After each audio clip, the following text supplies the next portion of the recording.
जय हिंद साथियों, जय हिंद विद्यार्थियों। मैं मनीषा शर्मा, मेरे चैनल का नाम है study IQ 140 with Manisha Sharma. Daily मेरे द्वारा आपको साइकोलॉजी पढ़ाई जा रही है, वर्ल्ड हिस्ट्री पढ़ाई जा रही है और डेली मेरे द्वारा आपको जीके की ट्रिक्स करवाई जाती है। अभी जो हमारी क्लास है वो साइकोलॉजी को लेके है। साइकोलॉजी की पिछली क्लास में हमने देख लिया था कि विकास में आनुवंशिकता या वंशानुक्रम किस प्रकार से प्रभाव डालता है। तो लास्ट क्लास में हमने वंशानुक्रम के नियम देख लेते। आज की क्लास में हम देखेंगे कि वंशानुक्रम के जो प्रभाव पड़ता है वो किस किस पे पड़ता है। तो देखेंगे वंशानुक्रम का प्रभाव। ठीक है साथियों, कल की क्लास बहुत बड़ी हो रही थी इसलिए हमने आधे में छोड़ दी थी। आज हम देखेंगे वंशानुक्रम का जो प्रभाव था वो देखेंगे। तो हम देखेंगे सबसे पहले शारीरिक संरचना पर जो प्रभाव पड़ता है। पहला है आपका शारीरिक संरचना, शारीरिक संरचना पर प्रभाव। ये आपका इस पे ये शारीरिक संरचना पर जो प्रभाव पड़ा था इसके ऊपर अध्ययन आपके कार्ल पियर्सन ने किया था। कार्ल पियर्सन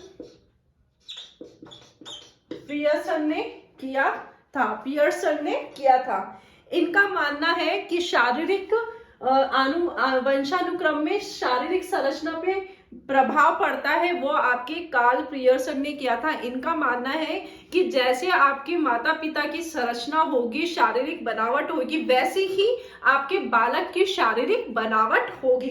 तो इनका क्या मानना था? इनका मानना था कि माता पिता लंबे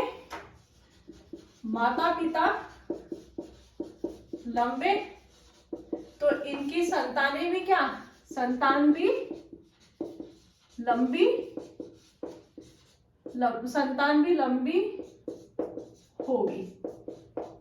होगी मतलब होती है। संतान भी लंबे होते हैं। माता पिता लंबे तो संतान भी लंबे लिख दो, ऐसे होगी मतलब है, लंबे है, संतान भी लंबे है। तो जो माता पिता का प्रभाव होगा वो बच्चे में भी वही प्रभाव होता है। ये क्या है? शारीरिक संरचना पे प्रभाव। इसका अध्ययन किसने किया था? कार्ल पियर्सन ने। इनका कहना था कि माता पिता लंबे हैं तो संतान भी क्या होगी? लंबे होगी। तो माता पिता का प्रभाव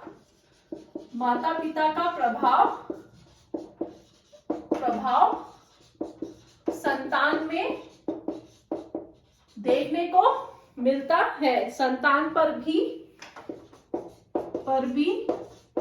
पड़ता है। ठीक है साथियों, ये आपको पता होना चाहिए क्योंकि एग्जाम में आपसे ये पूछ सकते हैं कि शारीरिक संरचना पे किसने अध्ययन किया था। आपके इनके नाम याद होना चाहिए। तो इसमें क्या, जैसे ही हमारी माता पिता वैसे उनकी संतानें।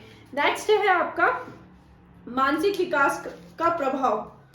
दूसरा है आपका मानसिक विकास का प्रभाव। इस पे अध्ययन आपके गार्डनर ने किया था। इस पे अध्ययन किसने किया था? मानसिक विकास पे अध्ययन किसने किया था? गार्डनर ने किया था। इसने क्या किया?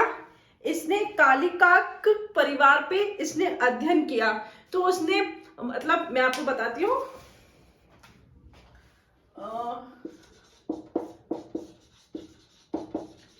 परिवार पर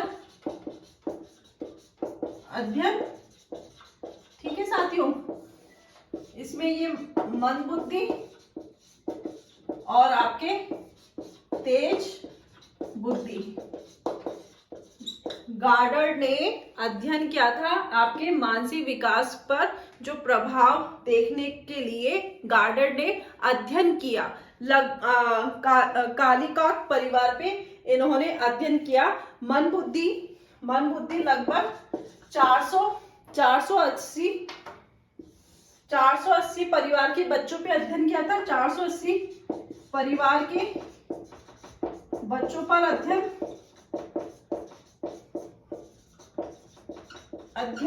480 परिवार के बच्चों पे अध्ययन। और ऐसे ही 380 परिवार के बच्चे पर अध्ययन करने पे इन्होंने देखा कि जहां 480 परिवार के बच्चों पे अध्ययन किया ना, तो उन्होंने देखा जिन परिवार में माँ बाप थोड़े मानसिक रूप से जिनका विकास अच्छे से नहीं हुआ, तो उनके जो बच्चे हैं ना, उनके ऊपर भी वो असर दिखाई देता है। तो उनके बच्चे भी कैसे आएंगे? मंद बुद्धि। ऐसे ही तेज बुद्धि के बच्चे क्या आएंगे? तेज बुद्धि। तो ये अध्ययन किसने किया था? आपके गार्डनर ने किया था। आपको ये बहुत विशेष रूप से याद करना है कि शारीरिक संरचना पर प्रभाव पे अध्ययन किसने किया था? वो आपके किया था कार्ल पियर्सन ने, और मानसिक पे वो किया था आपके गार्डनर ने किया था। एक बार आप इसका पूरे का स्क्रीनशॉट ले लेंगे, इधर आप लिख लेंगे, इधर उधर जगह नहीं है, ऐसे लिख लेंगे आप। माता पिता का आईक्यू, माता पिता का आईक्यू लगभग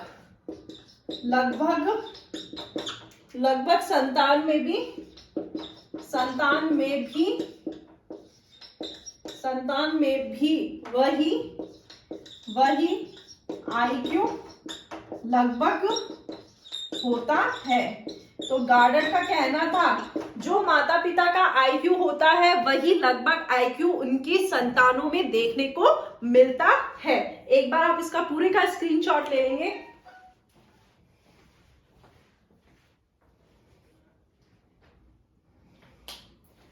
ठीक है साथियों,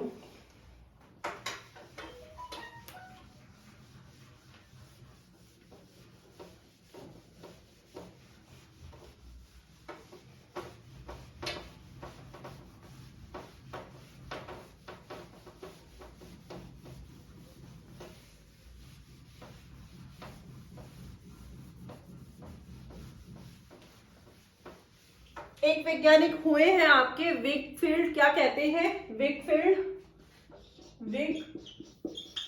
कहते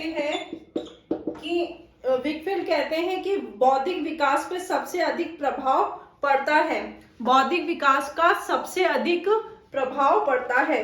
तो ये क्या कहते हैं? बौद्धिक विकास का सबसे अधिक प्रभाव पड़ता है। कैसे? ये बताएंगे कि जो एक साथ समरूप जुड़वा बच्चे होते हैं उनका जो बौद्धिक विकास, जो समरूपता होती है वो 90% होती है। कैसे? एक साथ, ये आपको याद होना चाहिए क्योंकि पूछ लेंगे ये किसके द्वारा है? विकफील्ड के द्वारा है। तो एक साथ समरूप जुड़वा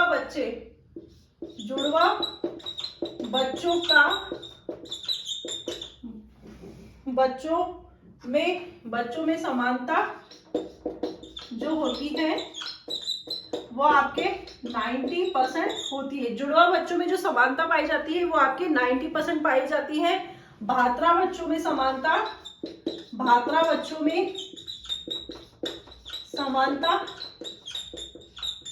वो आपके 70% पाई जाती है, 70%। और सहोदर बच्चों में वो आपके 50% पाई जाती है। किसके द्वारा मानना है? आपके विकफील्ड के द्वारा। इनका मानना है कि बौद्धिक विकास जो होता है ना वो सबसे अधिक प्रभाव पड़ता है, बौद्धिक विकास पर सबसे अधिक प्रभाव पड़ता है। तो इनका कहना है कि एक साथ जो जुड़वा बच्चे पैदा होते हैं वो 90% लगभग एक समान होते हैं। जो भात्रा बच्चे होते हैं, जो भाई के बच्चे होते हैं वो 70% होते हैं। जो सहोदर बच्चे होते हैं उनमें 50% देखने को मिलता है। तो एक बार आप इसका स्क्रीनशॉट ले लेंगे।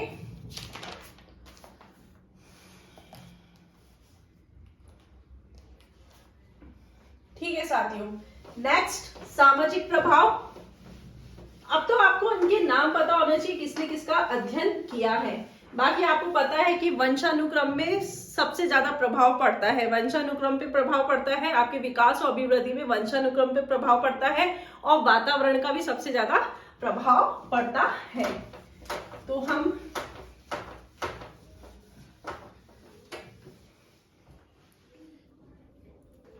तीसरा है सामाजिक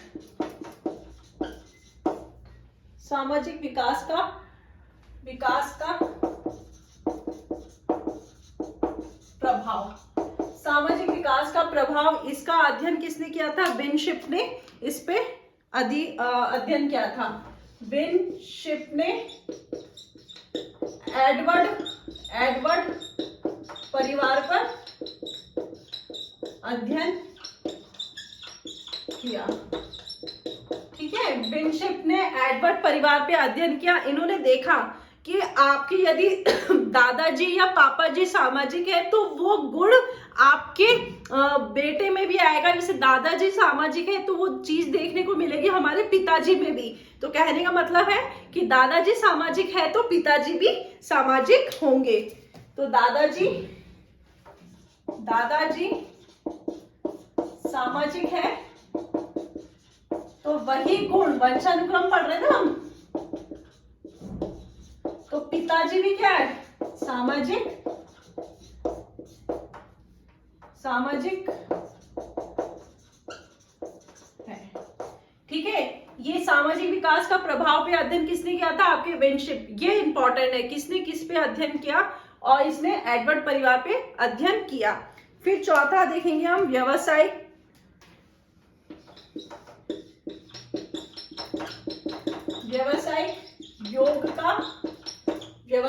योग का नियम ये है आपके कैटल ने किया। अब इसमें क्या है, जब आपको पता है कि जहां व्यापार पीढ़ी दर, जहां वही व्यापार अच्छे से चलता है जहां पीढ़ी दर पीढ़ी वो व्यापार अच्छे से हो रहा हो। आप देखोगे कि एक बनिया जो होता है ना, वो व्यापार बहुत अच्छे से कर लेता है और वही व्यापार उसकी आने वाली पीढ़ी करती रहती है। तो ये भी क्या है, वंशानुक्रम पे उसका प्रभाव देखने को मिलता है। ठीक है, व्यवसाय योग का नियम किसने दिया? आपके कैटल ने दिया। फिर है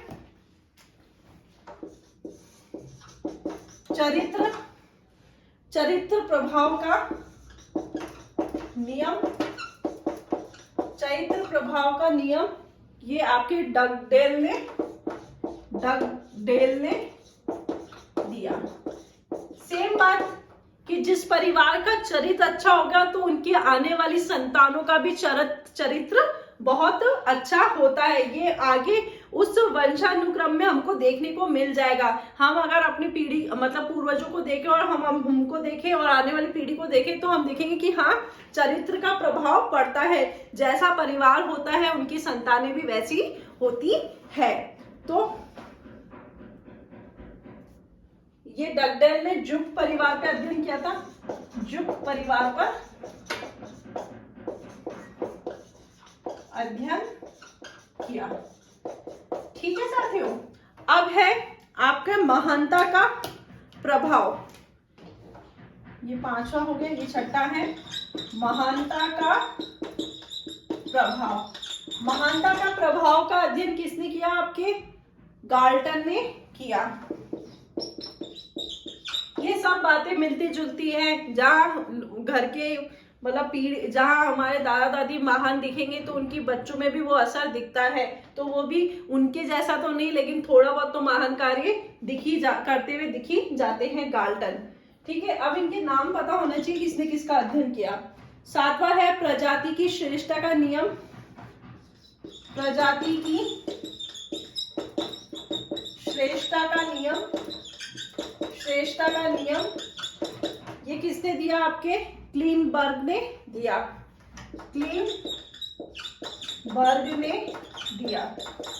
सेम बात है प्रजाति की श्रेष्ठता का, जहां हमको पता चल जाता है कि जहां पीढ़ी दर पीढ़ी वो श्रेष्ठ कार्य में लगे। जैसे आपके धीरूभाई अंबानी, धीरूभाई अंबानी का तो आपका व्यवसाय योग में देखने को मिल जाएगा कि वो इतने अच्छे मतलब व्यापारी है तो उनका बेटा भी अच्छा व्यापारी निकला। तो ऐसे वो पीढ़ी श्रेष्ठ है तो उनके बच्चे भी श्रेष्ठ निकले, तो प्रजाति की श्रेष्ठता का नियम को बता देती है। 8वां है मूल शक्तियों का प्रभाव। मूल शक्तियों का प्रभाव, ये आपके मूल शक्तियों का प्रभाव किसने दिया? आपके थॉर्नडाइक ने दिया। थॉर्नडाइक ने दिया। मतलब इंसान की क्षमता पता चली जाती है ना, कि आप देखोगे ये सब चीजें एक दूसरे को लिंक कर रही है, मानसिक, शारीरिक, सामाजिक। तो इन सभी चीजों में जब अच्छे गुण होंगे तो आपको आपकी जो शक्ति है उसका आपको पता चली जाता है। तो आपको पता है हमारे दादाजी ने ऐसे किया, हमारे पिताजी ने ऐसे किया, तो वो उनकी शक्तियां थी, उनका सामर्थ्य था। तो ऐसे ही जब हम कुछ करते हैं तो हमें भी हमारी शक्ति, हमारे सामर्थ्य का पता चलता है। तो ये था वंशानुक्रम का प्रभाव। एक बार आप इसका स्क्रीनशॉट ले लेंगे, फिर हम देखेंगे विकास में पर्यावरण की भूमिका।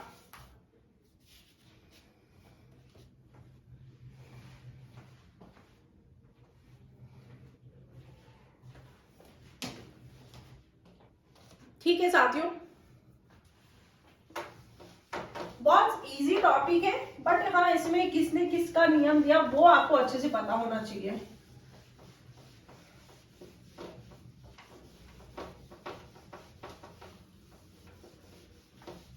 पहले हमने वंशानुक्रम देख लिया, विकास पे वंशानुक्रम का जो प्रभाव पड़ता है। अब हम देखेंगे वातावरण का जो प्रभाव पड़ता है, क्योंकि विकास पे सबसे ज्यादा इन 2 फैक्टर का सबसे ज्यादा पड़ता है। तो अब हम देखेंगे विकास में पर्यावरण की भूमिका। विकास में पर्यावरण की भूमिका। ठीक है साथियों, इंपॉर्टेंट टॉपिक है। ठीक है, वातावरण पे या पर्यावरण की जो भूमिका है, वातावरण पे लिख लो ताकि आपको पता रहेगा वातावरण की भूमिका। तो इसमें सबसे पहले हम परिभाषा देख लेंगे। परिभाषा में से एक क्वेश्चन आ ही जाता है, क्योंकि आपको पता है साइकोलॉजी में से परिभाषा कहीं से भी पूछ सकते हैं। तो इसमें हम परिभाषा देखेंगे। परिभाषा देखेंगे J.S. रॉस की।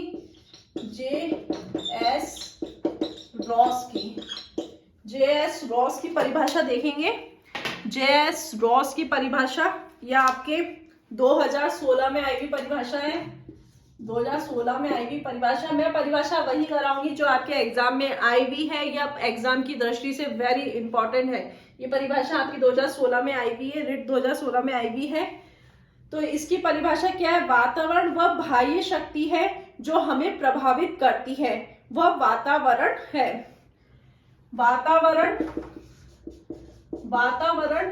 वह बाह्य शक्ति है। वातावरण वह बाह्य शक्ति है जो हमें प्रभावित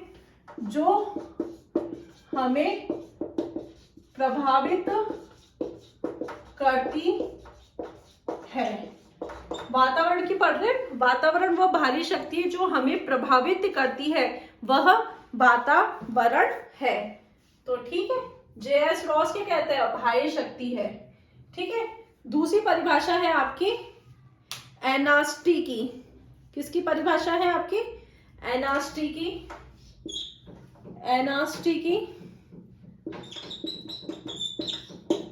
ये भी 2016 रिट में आई हुई परिभाषा है, इंपॉर्टेंट परिभाषा है। तो एनास्टी क्या कहता है? वातावरण वह वस्तु है जो पेत्रक के अतिरिक्त प्रत्येक वस्तु को प्रभावित करती है। वातावरण वह वस्तु है जो पितृ मतलब पिता, जो आपके पूर्वज, मतलब पेत्रक, इसको ऐसे ही लिखो, पेत्रक के अतिरिक्त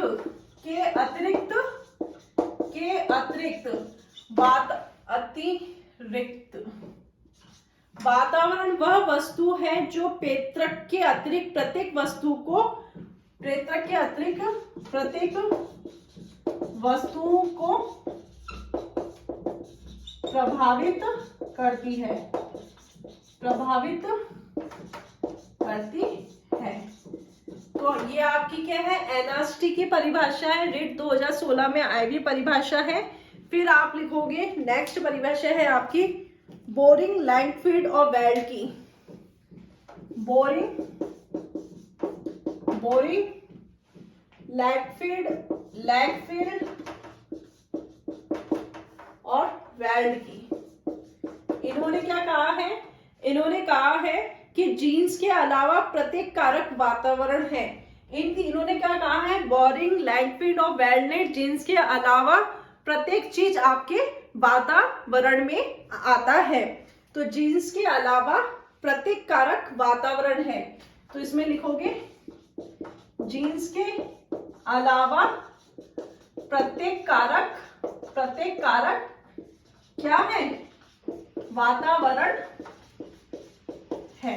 ये कौन कहता है, आपके बोरिंग, लैंगफील्ड और वेल्ड। फिर है आपकी जिसबर्ट की, गिसबर्ट या जिसबर्ट, कहीं कहीं नाम जिसबर्ट लिखा हुआ आता है और कहीं कहीं नाम आपके जिसबर्ट या गिसबर्ट। ये परिभाषा आपकी 2009 में आई हुई है रिट में। तो ये गिसबर्ट और जिसबर्ट की है, वातावरण वह कारक है जो किसी वस्तु पे अपना प्रभाव डालती है। वातावरण वह कारक है जो किसी वस्तु पे अपना प्रभाव डालती है। ये गिसबर्ट क्या कहता है,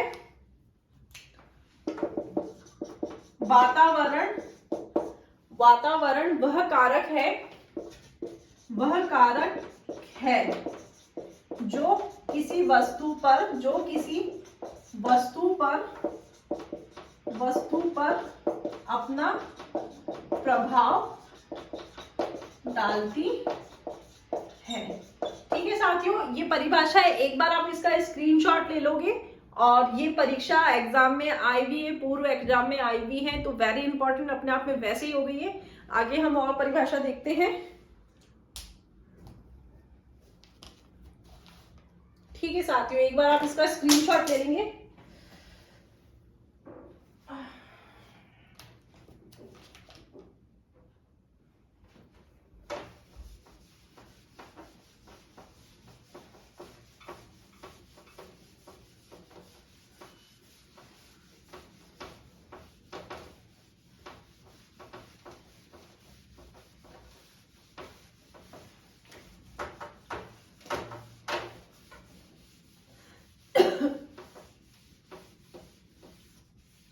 नेक्स्ट परिभाषा है आपकी वुडवर्थ की।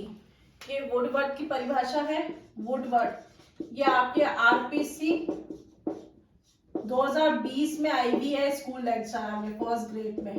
ठीक है, वुडवर्थ की जो परिभाषा है, वंशानुक्रम समस्त वंशानुक्रम के प्रभाव आ जाते हैं, वंशानुक्रम के सभी प्रभाव आ जाते हैं जो बालक को जन्म से प्रभावित करते हैं। क्या लिखोगे, वंशानुक्रम के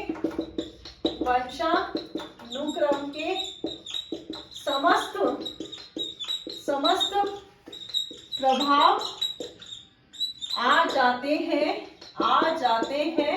जो बालक को जन्म से प्रभावित करते हैं। ठीक है, ये आपके वुडवर्थ की परिभाषा। ये क्या कहना चाहते हैं, वंशानुक्रम के समस्त प्रभाव आ जाते हैं जो बालक को जन्म से प्रभावित करते हैं। ठीक है, दूसरी आपकी परिभाषा है वॉटसन की। ये तो बहुत ही इंपॉर्टेंट है।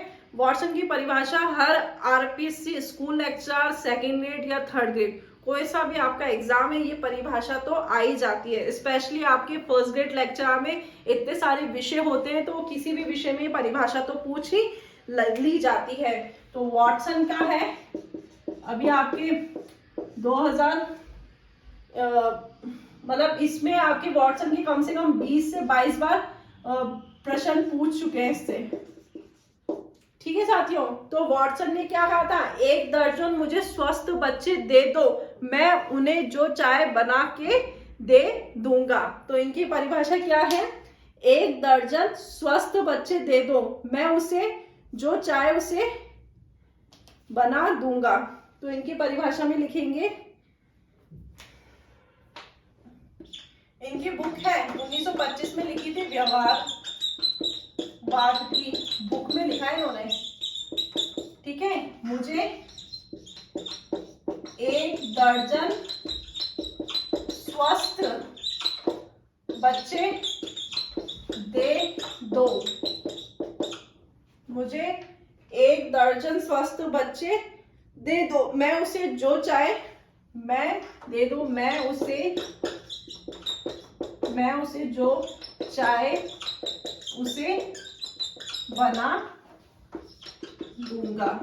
ठीक है, ये स्टेटमेंट किसका है? आपके वॉटसन का 1925 में व्यवहारवाद की बुक लिखी थी, उनमें इनका ये स्टेटमेंट है। ये परिभाषा आपके 20 से 22 बार प्रश्न पूछ ली गई है। तो एक बार आप इसका स्क्रीनशॉट ले लेंगे। उसके बाद हम देखेंगे वातावरण का प्रभाव। ये तो हमारी परिभाषा थी, अब हम देखेंगे इनका प्रभाव।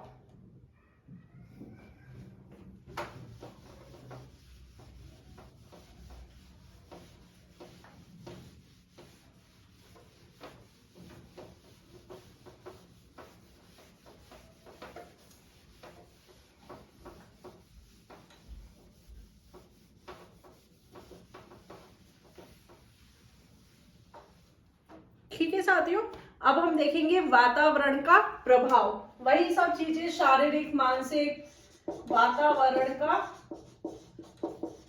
प्रभाव। ठीक है, तो इसमें हम देखेंगे सबसे पहले जो है शारीरिक संरचना का प्रभाव। तो शारीरिक संरचना का प्रभाव हम देखेंगे कि वातावरण का शारीरिक संरचना पे प्रभाव पड़ता है। कैसे? अगर आप ठंडे इलाके में रहते हैं तो वहां के लोग बड़े गोरे होते हैं, फुर्तीले होते हैं, कार्य करने में क्षमता जो होती है वो उनकी अधिक होती है, और वो क्या बोलते हैं, तेज प्रवृत्ति के होते हैं। वही जो आपके गर्म इलाके में होते हैं वो थोड़े से आलसी प्रवृत्ति के होते हैं। तो शारीरिक संरचना का प्रभाव पड़ता है। वातावरण का प्रभाव क्या होगा? शारीरिक संरचना का प्रभाव। ऐसे ये तो हमने जलवायु के स्थान पे लिया। ऐसे ही वातावरण का क्या है? अगर घर का वातावरण अच्छा नहीं है, घर का वातावरण अच्छा नहीं तो बच्चे के शारीरिक विकास पे प्रभाव पड़ेगा। जिस घर में बहुत ज्यादा जिस घर में जिनके बच्चों के माता पिता आए दिन लड़ाई झगड़े करते हैं, तो उस बच्चे का जो शारीरिक विकास है, जो मानसिक विकास है, जो सामाजिक विकास है, जो संवेगात्मक विकास है, जो नैतिक विकास है, उन सब पे टोटली प्रभाव देखने को मिलता है। तो वातावरण हम एक जगह से भी ले सकते हैं, और वातावरण हम जिस स्थान पे वो बच्चा रह रहा है उससे भी ले सकते हैं। तो शारीरिक संरचना का प्रभाव पड़ता है। दूसरा है आपका, सिर्फ आपको पॉइंट पता चलना चाहिए कि किस किस पे प्रभाव पड़ता है। मानसिक विकास पर प्रभाव। आप इसको कैसे समझेंगे कि मानसिक विकास का प्रभाव कैसे पड़ता है? जैसे मान लो आपकी क्लास में 2 तरह के बच्चे पढ़ते हैं, एक तेज बुद्धि वाले, थोड़े से कम बुद्धि वाले, जिसे हम मंदबुद्धि कहते हैं। अगर यदि मंदबुद्धि बालक को हम जो तीव्र बुद्धि वाले बालक के साथ प्रतिभाशाली बालक के साथ बैठा दे, तो जो मन बुद्धि है वो किसी भी प्रकार की अपना कार्य नहीं कर पाएगा, वो उसके कार्य में हमें देखने को कुछ भी नहीं मिलेगा, उसका जो मानसिक विकास है उसको प्रभाव देखने को मिलेगा। ऐसे ही कोई एक विद्यार्थी है जो प्रतिभाशाली बालक है और उसको मन बुद्धि बालकों की टोली में बिठा दे, तो उसका जो मानसिक प्रभाव है उसको उसके प्रतिभाशाली बालक को में देखने को हमें मिलता है। तो मानसिक विकास का प्रभाव भी हमें पड़ता है। वातावरण में मानसिक विकास का भी प्रभाव देखने को मिलता है। कैसे आप लिख लोगे? मन बुद्धि को सामान्य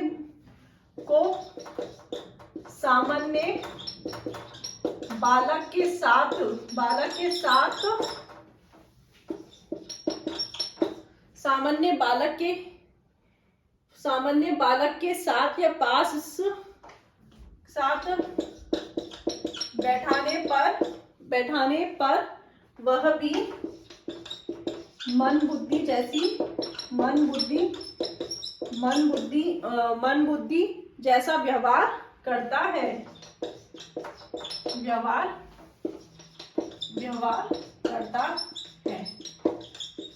आपके जैसे वंशानुक्रम में हमने सारे प्रभाव देखे, ऐसे आपके वातावरण के प्रभाव भी देखने को मिलते हैं। ऐसा सामाजिक विकास का प्रभाव भी पड़ता है। आप देखोगे जैसे आप जिस समाज में रहते हो, जहां आप घर का वातावरण जैसा रहता है, अगर आपके मम्मी पापा या दादा दादी कोई सामाजिक नहीं है तो बच्चा भी सामाजिक नहीं होगा।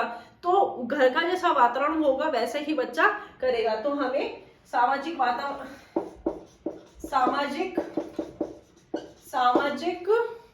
विकास का प्रभाव देखने को मिलता है। ऐसे ही आपके संवेगात्मक विकास पे भी प्रभाव पड़ेगा।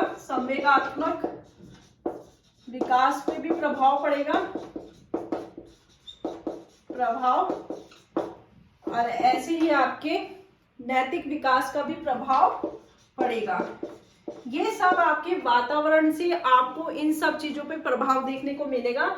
शारीरिक संरचना का प्रभाव, जैसे घर का वातावरण होगा, अगर घर का वातावरण तनाव भरा होता है तो बच्चे का किसी भी प्रकार का विकास नहीं हो पाता। उसका शारीरिक संरचना पे भी प्रभाव पड़ेगा, मानसिक, संवेगात्मक, सामाजिक, नैतिक, इन सब पे आपको वो प्रभाव देखने को मिल जाएगा। नैतिक विकास का प्रभाव। तो कहने का मतलब ये है कि आपके ये सब क्या है, आपकी हेल्थ और एनवायरनमेंट इक्वल्स टू डेवलपमेंट। तो आप लिख लोगे health H into D, H into P, H into E equals to P और H इंटू E इंटू आपकी I, इंटेलिजेंट या IQ। ठीक है साथियों,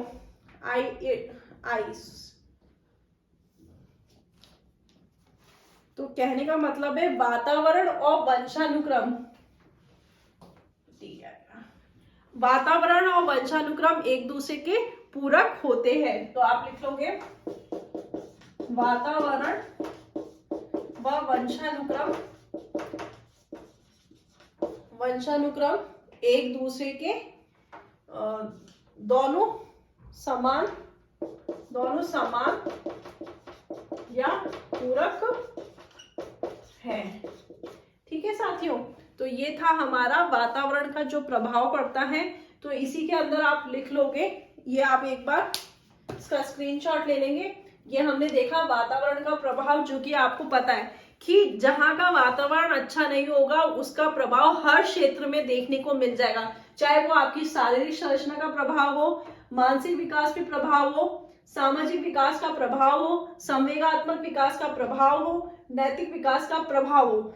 देखो कैसे शारीरिक संरचना हमने बता दी थी कि जहां वातावरण से भी ले लिया था हमने, जलवायु से भी ले लिया था कि आप देखोगे जहां गर्म इलाका होता है कि वहां के लोग अक्सर गर्म जलवायु के अक्सर लोग आपके क्या बोलते हैं, आलसी प्रवृत्ति के होते हैं, उनमें काम करने की तीव्रता इतनी अच्छी नहीं होती है। वहीं जहां ठंडे इलाके के लोग होते हैं उनको काम करने की जो तीव्रता होती है वो अधिक होती है बजाय वो अपेक्षाकृत। फिर मानसिक विकास का प्रभाव क्या, यदि एक मन बुद्धि बालक को सामान्य बुद्धि के साथ बैठा दिया जाए तो जो सामान्य बुद्धि वाला बालक है वो भी मन बुद्धि जैसे बालक की जैसे व्यवहार करना शुरू कर देगा। ऐसे ही आपका सामाजिक विकास का क्या प्रभाव पड़ेगा कि मान लो आपके घर का वातावरण सामाजिक नहीं है तो बच्चे का जो सोशल डेवलपमेंट होना चाहिए वो नहीं होगा, तो वह आपका संतान भी क्या है, सामाजिक नहीं होगी। संवेगात्मक विकास क्या, वातावरण का क्या, अगर मान लो जहां एक टोली है, एक टोली में एक ऐसे बच्चे पढ़ते हैं जो बहुत ज्यादा पढ़ाई लिखाई की बातें करते हैं, तो उसमें साथ में रहने वाला बालक भी अपने ग्रुप के साथ पढ़ाई लिखाई या अच्छी बातें करेगा। वही चीज अगर एक समूह ऐसा है कि जहां बालक लड़ाई झगड़े या किसी को छेड़ना या किसी को मतलब ऐसी बातें होती है प्यार मोहब्बत वाली बातें, तो वहां बच्चा पढ़ाई की बातों को ना करते हुए वो अपने उन संवेगों को वहीं पे दौड़ाएगा जहां वो उस विषय वस्तु की बातें की जाती है। तो संवेगात्मक विकास में क्या देखोगे कि जैसा वातावरण बच्चों को अपने समूह के साथ या समाज के साथ मिलता है वो वैसे ही अपने संवेगों को प्रदर्शित करता है। ऐसे नैतिक विकास का प्रभाव आप देखोगे जिन लोगों के साथ आपकी उठना बैठना होता है, अगर आप आदर्श व्यक्ति वालों के साथ बैठते हो तो आपका आचरण बहुत अच्छा होता है। वही आप थोड़ा सा मतलब ऐसे लोगों के साथ उठते बैठते हो जहां उनका व्यवहार भद्र होता है तो वो आपके नैतिकता में प्रभाव देखने में मिल जाता है, नैतिक विकास पे प्रभाव देखने को मिल जाता है। जो व्यक्ति अच्छे लोगों के साथ रहते हैं तो उनका जो आचरण होता है, जो व्यवहार होता है, जो उनके गुण होते हैं, जो उनके शील गुण होते हैं, वो उनके नैतिक विकास पे प्रभाव डालते हैं। तो कहने का मतलब है वातावरण और वंशानुक्रम आपके दोनों समान होते हैं और एक दूसरे के पूरक होते हैं। तो एक बार आज का इसका पूरे का स्क्रीनशॉट ले लेंगे।